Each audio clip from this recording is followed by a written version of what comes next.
Hey, so I'm back. Sorry, technical problem. So I got halfway through, got about 5 minutes in, and it all went down. So just to recap, we're looking at structuring stories today. A simple idea behind it, following on from what I was talking about yesterday, and I'm looking at Aristotle's approach to the whole thing of storytelling. And what Aristotle said was that we need to, and this is the structure of pretty much 90% of all movies are based upon this very simple principle, the 3-act structure: pity, fear, and catharsis. And it works this way. In Act 1, we deal with pity. We establish an emotional connection with the audience, with the protagonist, whether that's you in your story or whether it's somebody else who's the hero of the story. We need the audience to be on side, to feel that, to feel support for them and be rooting for them as they go through their challenges. And remember that all the way through, and we're talking about anything to do with real storytelling, we're looking at conflict. We need to make sure there's a big, strong conflict. Somebody wants something, has difficulty getting it. That's the basis of it. So Act 1, we establish, and it's about the first 25% of the story or the movie or whatever, we establish this connection with the audience for the protagonist. And we'll reach the point where life has changed and they've been called to the quest. They've got to go tackle this issue. They can't avoid it. It's there. There's no way back once you've gone through into this. That's the first part. And the second act, we then build up. We've gone through this plot point 1, the call into the quest. And so then we go into Act 2. And Act 2 is always about tackling the fear, tackling the conflict.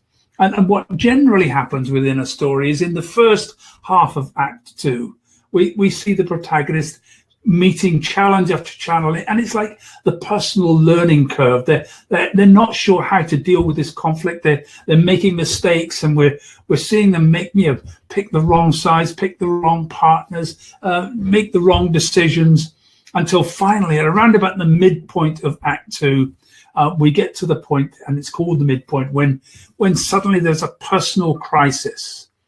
And that's the point at which the protagonist realizes that they've been getting it wrong, and they turn it around. This sudden decision that, no, I've got to make this happen. I've got to do this. I've got to get off my backside. I've got to actually go fight this. And suddenly something's happened that's made them, given them that big push, and it's a mentor or something someone said has suddenly pushed someone in the right direction, and off they go in towards the end of Act 2. And the end of Act 2 is a dark time. This is the point at which, this is when James Bond gets captured by the bad guy and is facing death.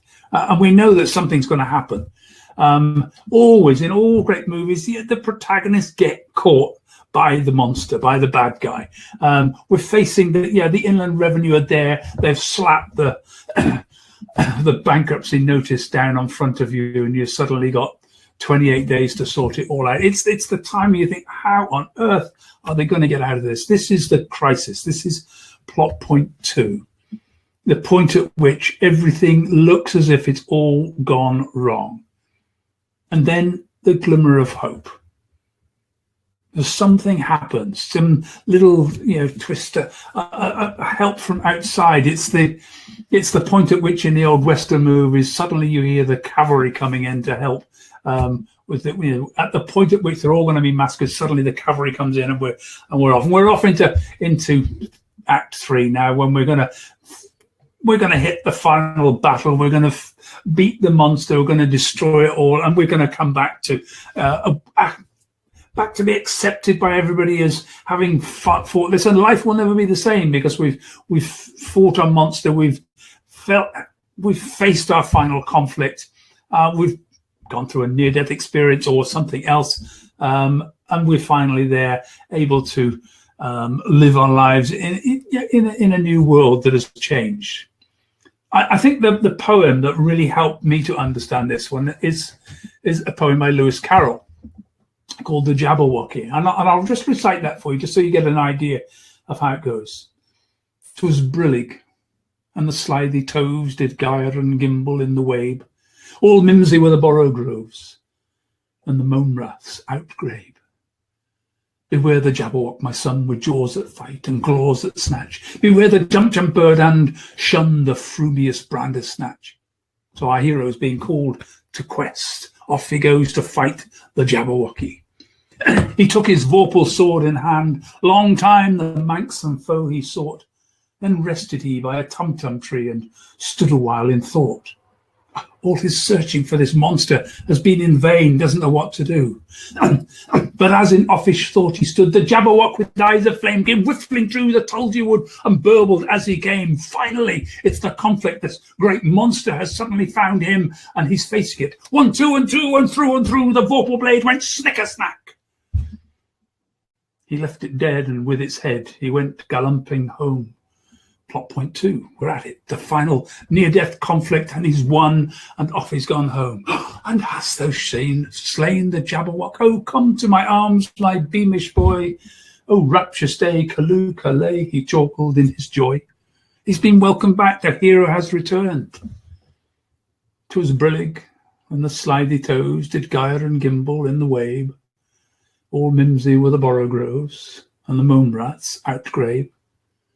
And life returns to normal. Everything is just the same as it was before, except for our hero. Because everything is now different. It's calmer, it's more peaceful, it's less fearful, because he has now grown, or she has now grown, for having travelled that journey. And you have to thought, I love the Jabberwocky.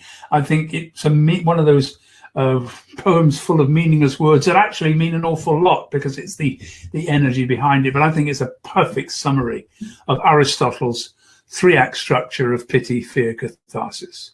So anyway, that's it for today. I'm sorry it's been split into 2 parts in the first part, so you'll have to watch them both because I wasn't going to repeat the whole of the first session. Here we are, the end of that. I hope you found that useful. Start thinking about how to structure your stories to engage your audience.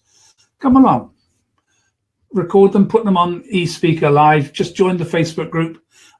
Just look on Facebook for eSpeaker. It'll get you to the group. Come and join. Share your stories, share your presentation, share your speaking. We'll give you some feedback and comment, and look forward to seeing you soon. Take care.